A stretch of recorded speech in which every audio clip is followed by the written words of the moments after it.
Era uma vez uma mocha que tinha uns mochicos muito feios, no nial, num buraco de uma faia. Pai, um dia, viu venir uma águila por aquele sítio e pousou ali num picão adonde a mocha tinha o nial.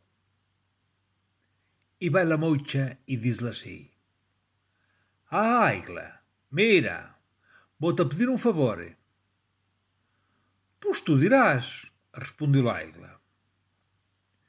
Se um dia achares no nial uns paxaricos pequerricos, muito lindos, com os biquitos muito bem feitos, e las prumas muito relhamposas, e os olhicos muito listos, não os comas, não? E que são meus filhos, disse a mocha. Pois, está bem, responde a águila. Outro dia, estava a águila no mesmo picão quando sentiu piar uns paxaricos num buraco.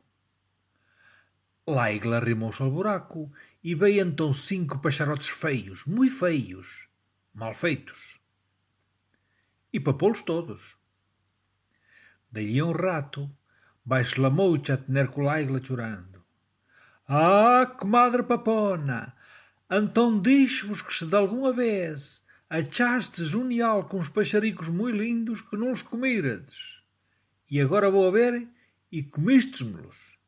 Eram meus filhos. Não, mocha, isto não ia assim como tu dizes, respondeu a águila. Eu achei um nial com uns paxarotes muito feios, muito feios.